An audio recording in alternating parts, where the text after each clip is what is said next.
Purple Squirrel is the title of Molly's current exhibition on picture book illustrator and writer Chris Haughton, curated by the writer Sarah Webb. Chris Haughton, based in London, has written and illustrated 6 books: A Bit Lost, Oh No George, Shh, We Have a Plan, Good Night Everyone, Don't Worry Little Crab, and Maybe. Haughton is often among the very first Irish writers encountered by young children, and the exhibition is a lovely opportunity for children to walk through Haughton's classic story A Bit Lost while collecting souvenir animals along the way. When Chris Haughton visited Molly's exhibition last summer, we jumped at the chance to record an interview with him about his work. For this conversation, recorded in Molly's colourful learning room in July 2021, Haughton is joined by Molly's director, Simon O'Connor, as well as Zoe Brady, who is part of our team here at Molly. Zoe holds an MPhil in children's literature and was involved in the research process behind the exhibition. To see our exhibition Purple Squirrel with your own eyes, just visit molly.ie to book your tickets. It's great to have you here, Chris.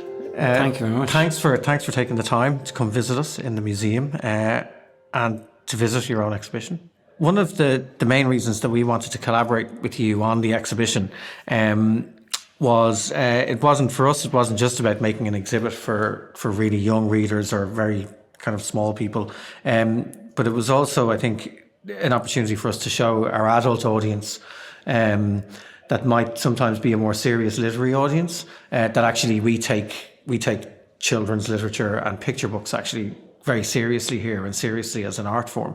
And I suppose to kind of turn that into a question, do you think that picture books are held in the esteem that they deserve to be held in? No, I don't think they're held in the same esteem as you know, I mean, sort of high literature or literature.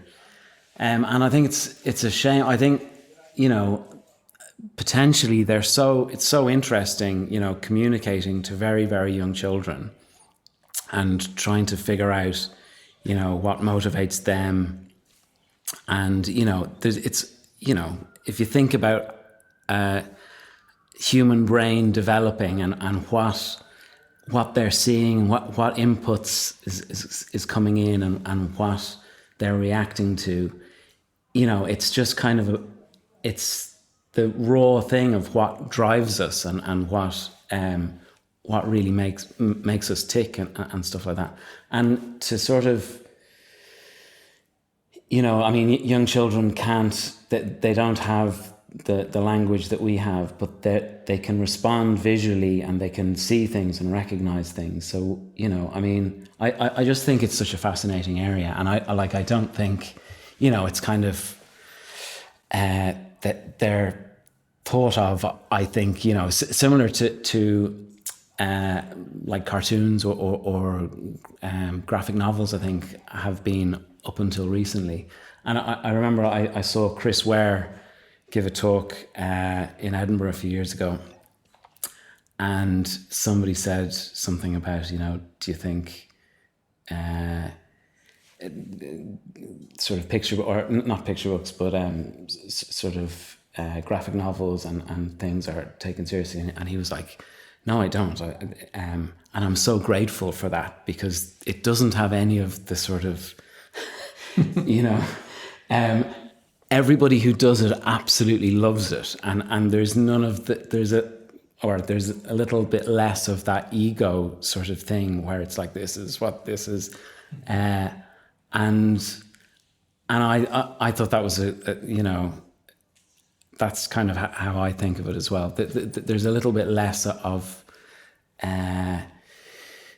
you know, this culture of you know, absolutely high respect for it. It's just about doing things that you love and really trying to connect with the audience. And yeah, there's something very interesting about that. That's kind of it's interesting, something you touched on there a few minutes ago when you were talking about that kind of creative act, and that the audience are involved in that creative act as well. And I remember Edna O'Brien, I think it was, said something very interesting once about how important it was for an artist to remain in touch with their kind of inner child, you know, and that act of play So maybe it's something like, the world that you're operating in has full permission to remain within the playful space. And maybe that actually makes it a really healthy, creative thing.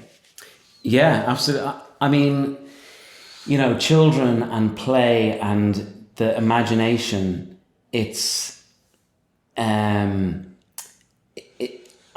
what drives us. Like, to be honest, it seems to be much more interesting to me what children are responding to, because that's kind of what we're programmed to respond to. Then we remove ourselves a little bit about, from what, the sort of the interests that children have, and it becomes more sophisticated and more learned behavior. But, there's all of these things that we're just responding to, like, so immediately. And, I look, like, as an artist, I'm sort of, that image, that will make you sort of go, oh, and this will make you go, ah. And it's so fun to do that, but and it's just a very immediate, very visual communication. It's quite, it flies in the face, actually, in a way, of a lot of the kind of modernist tenets of, not really caring about your audience. You're in fact, like, kind of care really deeply about your audience and how they engage with the work. Yeah, absolutely. I mean, I'm doing it for myself, for my own entertainment as well. But I'm thinking of how is a child going to, it has to be done in a way that's kind of universal and kind of, if I'm telling a very specific story, like, you have to find the universality in that and kind of go, okay, I would like to think that the sort of emotions and dilemmas that all of the characters that happen with all of the characters, like, can resonate with everyone, and not only everyone, but I would imagine quite a few animals as well.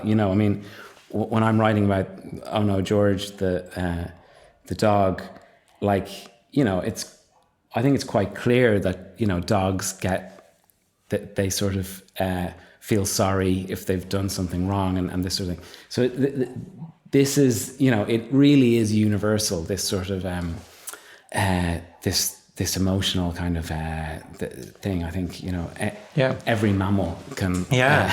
And what's interesting as well is that universality is, that is the stuff of all of the high adult literary art as well. I remember, like, talking to people when we were working on this exhibition, saying, "Oh, we're working on this exhibition on Chris Haughton." This would be friends who didn't have kids, and they're like, "Who's Chris Haughton?" I said, "Well," it's interesting. It's it's actually a lot of similarities to Beckett, and because that was a touchstone for them. And I could say, but there's an incredible economy in terms of language. There is a universality in terms of there are simple tasks that are happening. There are kind of obstacles. There's an environment, much more colourful environment, but that stuff is kind of still in there. Yeah.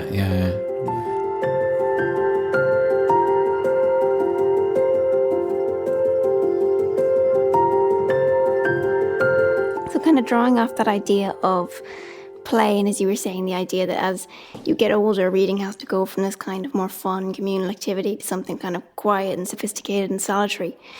And you were saying that in your creative process of collage, it gives you kind of freedom creatively and literally, because you're getting to rearrange things constantly. And also your good use of kind of paratext and the likes of the puppets. And would you say there's something maybe kind of inherently theatrical about your work, and you'd maybe want to encourage theatricality when your readers are looking at it? Yeah, well, when I'm writing a book, I have to be thinking that it's not just being read and the audience looking at the pictures. I have to persuade the adult who's reading it to sort of, engage with it, and I'm asking them to sort of perform it or read it out to the audience. So it's kind of, it's almost like writing a stage play or script, because I'm asking a performer to perform it, really.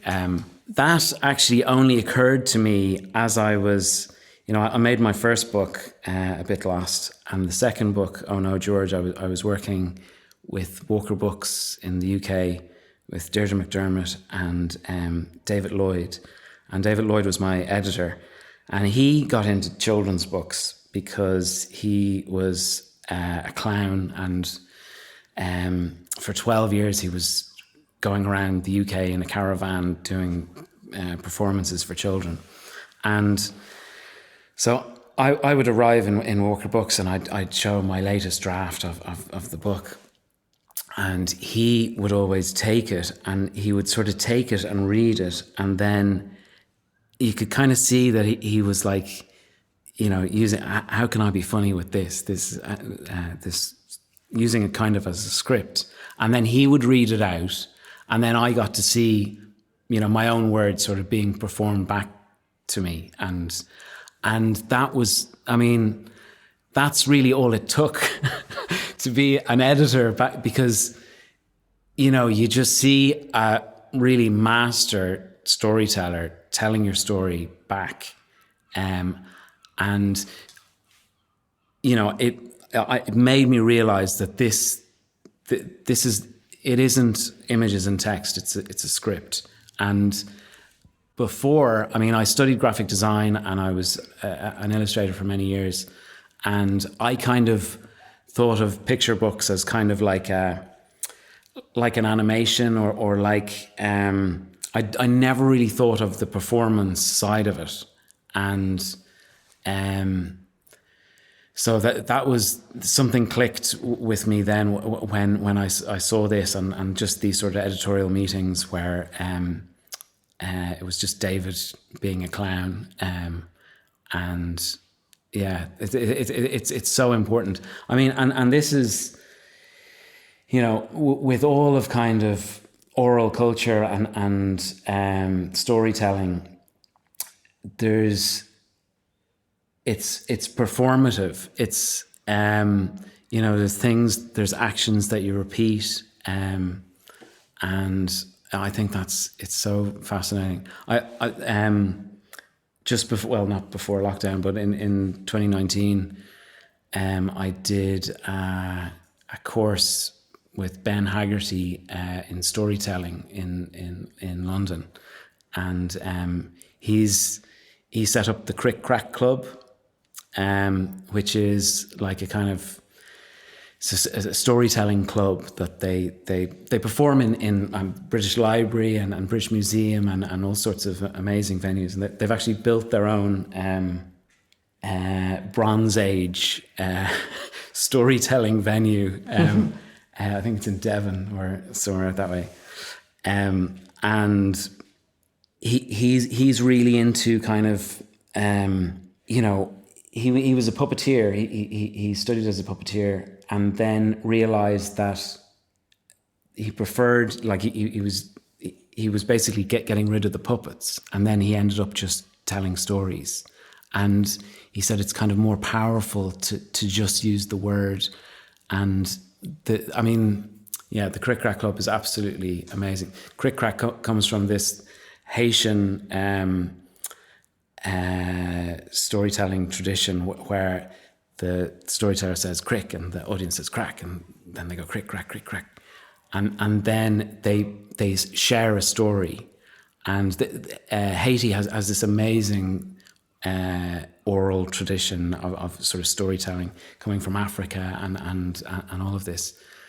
And there's a really interesting, like, a lot of the storytellers in the Crick Crack Club are all Caribbean, and a lot, Scottish. And Ben Haggerty lived with a Scottish traveller family for, I think, years, and would pick up stories from them. Like, literally, they said you have to be smoking when you're telling a story. So he was like, had this,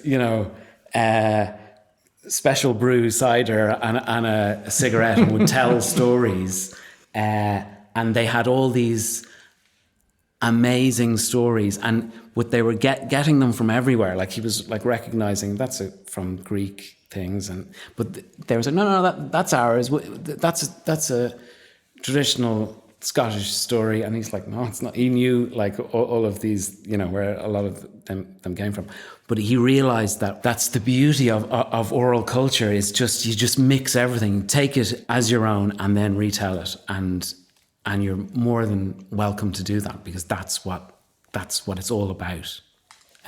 Anyway, I'm sort of digressing here, but it is interesting though, Krista, because you were talking about when Zoe was talking about theatricality, and you're saying that there's the performative component, but then it's oral as well. Because actually, with your books, and certainly my experience of them, is that the performer, when I was reading your books, the performer was me, and I was performing the books to my kids, and they're receiving it as oral. Yeah, as oral culture. Yeah. That's what it is. It's completely oral, and all of the tricks of sort of oral thing, the rule of three, all of our stories and jokes, it's usually in threes, Paddy Irishman things, and all these things.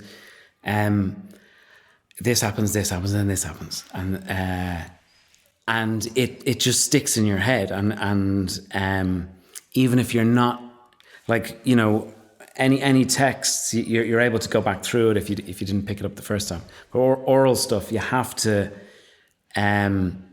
go. I mean, your audience is just hearing it, and the jokes have to land, and they have to. If you didn't pick up the first one, you'll get the second one, you'll get the third one. Still, so yeah.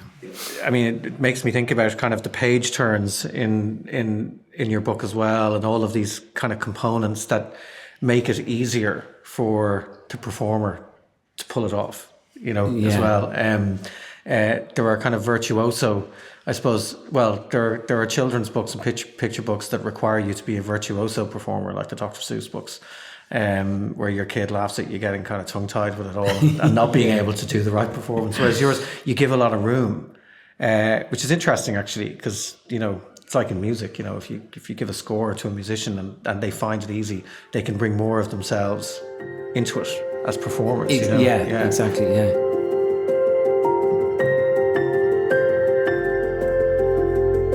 But something I'm really interested in is I know you had said before that that you're an illustrator first and a writer second, but and I was so excited when I found out that you made all your own typefaces for the book. So obviously those words, I mean, even the kind of the physicality of the words are really important to you. Like, I mean, what role do you see typography playing in it? When I started out, I really wanted to make a picture book, and I knew I could do the illustrations, but I wasn't completely comfortable about if I was a writer or whatever. So I just put all of my energy into telling the story visually, and so literally, the very first page of the first book, A Bit Lost. I was struggling for ages. What will I say? Oh, the mummy owl and the baby owl are there there's the sunset, and in the end, I just stripped it all out and just wrote, when right where the baby owl is falling. So it's sort of integrated into the illustration. All of the text is part of the illustration. And because the text pops around the page, just following where the character is, and then say like with the crab, it's tick tack, and so you're sort of reading that as you're reading the footprints of the crab going through. So yeah, that's if I put regular type along like that, it just kind of looked weird with my wonky illustrations. I needed to have have the typeface look a little bit wonky in order to make it kind of look together, to make it look a whole. Because I knew I wanted to make the text sort of come around and with the illustrations, but I just couldn't make it look good. I was drawing it myself for some of the originals, and I thought that can we not print a book with my handmade type? And the publisher said no, you'd have to do lots of languages, and it would just be too much. So we made a typeface, and I've been working with the same typographer for we've been adapting and using pretty much the same type, but we've usually made a new typeface for each one, depending on what requirements for each. Yeah. And then, as you say, the challenges that throws up then when you start going into particular translations where it's a wholesale redesign of the thing. That's you're really showing commitment to your own typefaces. Yeah, no, I mean, I would never be able to. It's quite a. I always do the front cover, the text, the title on the front cover in each language. But it's quite a lot of work actually.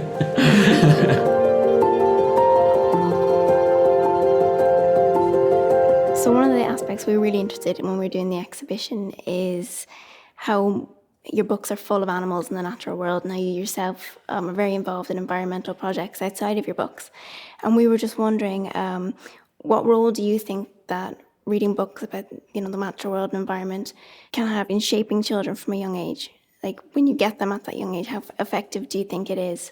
Yeah, well, I mean, I think very young children just respond to animals. So, I mean, I was just hanging out with my nephew and nieces, and they love animals. And, if you take them to my sister works in a seal sanctuary, and we've taken them to the seals and different things, farms and stuff. And they're just, I mean, I know as a child, I was absolutely obsessed with animals, just like any animals at all, I'd be very keen on. I think we just sort of grow out of that. So I think it's just something that we naturally respond to. We just sort of we see another animal and we identify with the animals. And I think as well, as Simon was saying, like about the universality earlier as well, the fact that there's no necessarily human characters and they're all animal characters really helps that kind of, I suppose, that global focus. Oh yeah. Well, I mean, when I'm coming up with a story, I'm always trying to. The reason that I choose animals is I want to sort of dramatize a situation or an emotion, and I'm trying to think of the most dramatic way to sort of show that. So, if I had to use a human character the whole time, the story about being lost, you would have to do a setup where there you are with your mom or your dad in the supermarket, and then the next page you're looking at the carrots and your mom is doing this, and then the next page and I'm lost. So that's quite a setup. There's like 3 pages of sort of how did this happen. With an owl, like baby owls just fall out of their nest, like literally just in one action. We're up in bed happily, and now they're in the middle of a forest, completely lost. And that's a thing that actually happens to baby owls. And it's, we can identify, we don't think that's strange that, suddenly they're in each animal has a different thing that they do that, sort of, I've used to dramatize this situation. So another example would be the Don't Worry Little Crab. And there's this little crab who's worried about going into the sea, and there's these waves coming. So the waves are the pages. So when you turn the page, you get a splash, and it's So it's just a very, I mean, that whole idea is maybe going to school or going to like fear of the unknown. And that would require quite a lot of setup that's not very visual with a human child, if you were to tell that story as a human child. But with a crab, it's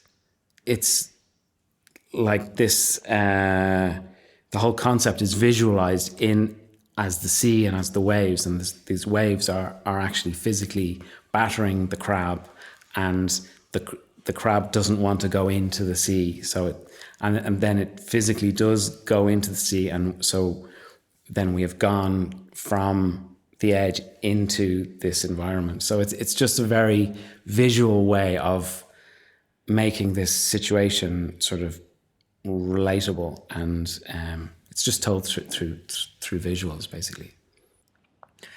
It's interesting actually that what you're saying by using animals, you're kind of sidestepping the kind of the baggage of the kind of human empathy bit, and you're getting straight into the discussion about what the emotional situation is for the characters, and that's something that can be kind of really that the children can really kind of identify with. Then, like, they can identify with being lost or being afraid of doing something, because it's, for them, it's a huge thing with no baggage. It's just like a thing that happens and it's scary. But it does make me think, Chris, that it's like, and this kind of probably sounds mischievous, but like,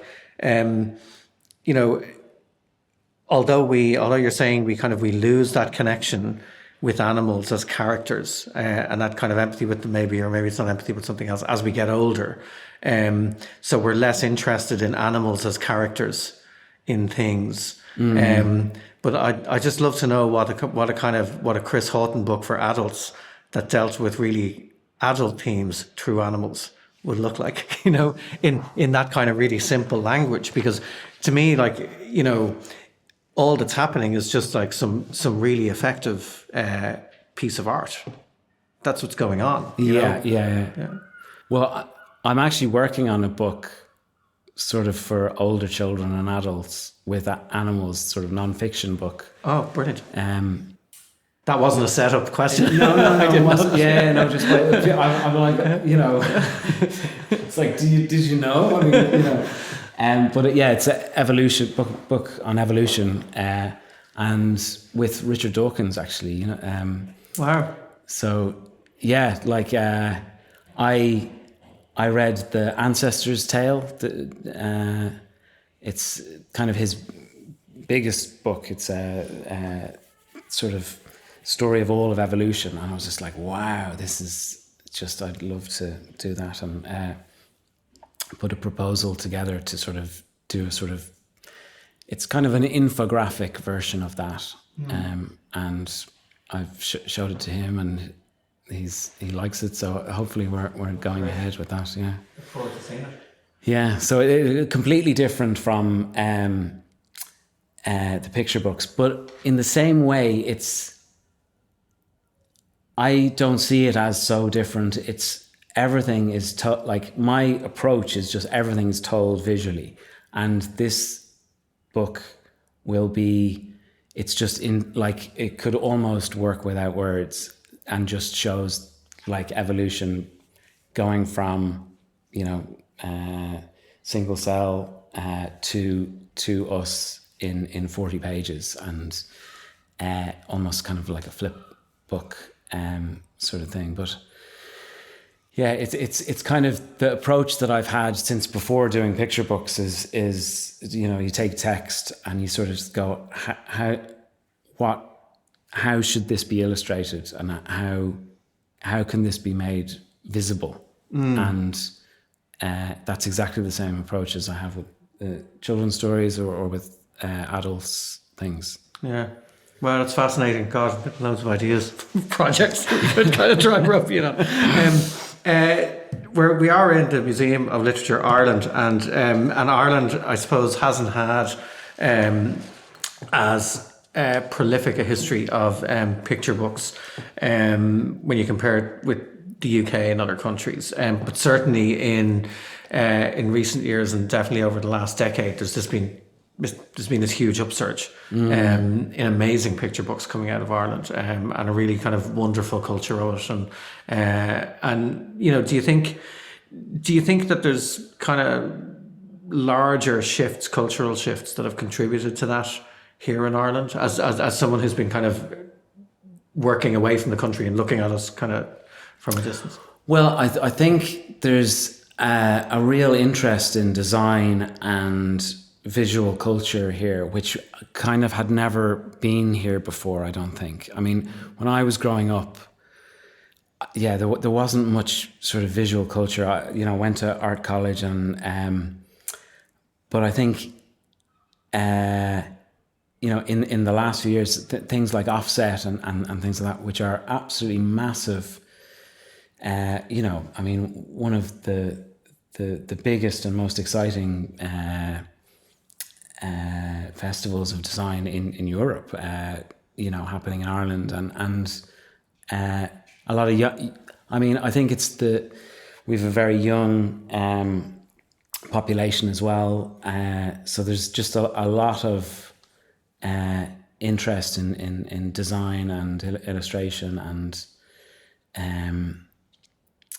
yeah, it's hard to really know what, I mean, there's just so many factors involved, but yeah, I mean, a lot of the people that I know that have got into picture books, many have come from sort of the animation background, sort of, you know, Don Bluth Studios and that sort of thing. So I think that Ballyfermot and Dunleary has had a big influence with that as well. You know, animation has a storytelling element. It's very visual, and I worked briefly in animation quite a bit. It's very useful to have a sort of background in animation, and just sort of that knowledge of that kind of craft, and Ireland has had that and has that.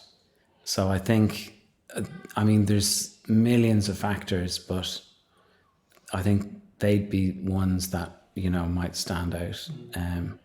But I do think, I mean, we have a way of sort of telling stories and having this sort of banter thing that I think is really deeply embedded in us. And I am,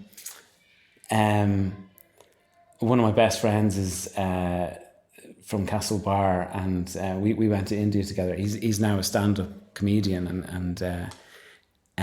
but he always says, like, in Castlebar and in the West, the whole currency is in the pub telling stories. And, you know, if you can kind of, you get all your jobs through there, you get everything is sort of, you know, and up until recently, that was you know, I mean, it was just, where, you know, I have this sort of oral culture storytelling thing, and it's really sort of respected if you can kind of tell a good story and that, and that's it's the same skill, I think, that and picture books, because it's just how do you wrap up this sentence and make it funny, you know, how do you make a little punchline with this ending. And I don't think it just doesn't, you know, we're good at being kind of funny in that very, just make a sentence funny, to sort of have little punchlines within it, and line up a one-line sort of gag. I think it's this sort of pub. It's a special national skill. Yeah, no, but it's real, like, you know, when you think of all the families and everybody is doing this, and you pick it up from such an early age that, you know, yeah, it's not everywhere, you know. It's this sort of just everyone turns into a joke, and you know.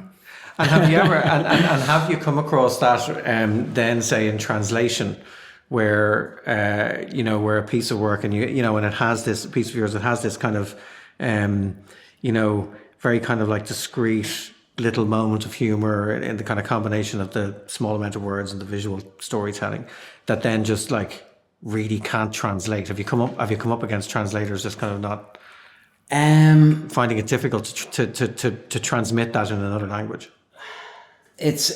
No, I mean, I would say, well, like from what I know, and I speak well, I can understand Spanish all right, and I've been when I did a tour in Japan, I toured a little bit with the translator, and she was telling me all of the things, and she's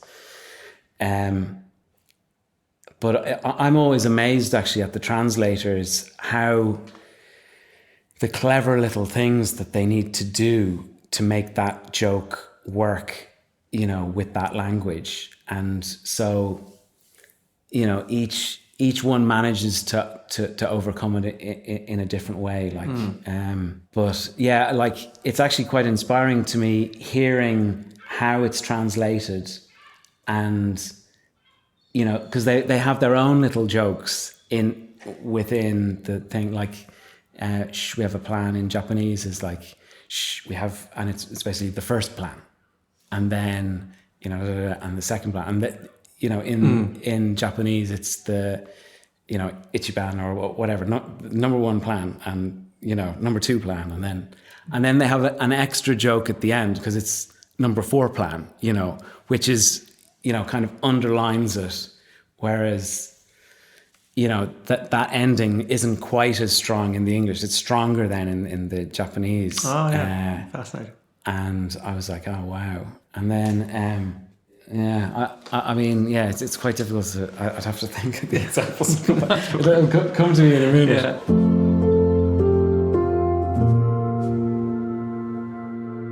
Well, listen, Chris, it's been amazing to be able to chat to you about your work. Thanks so much for coming in.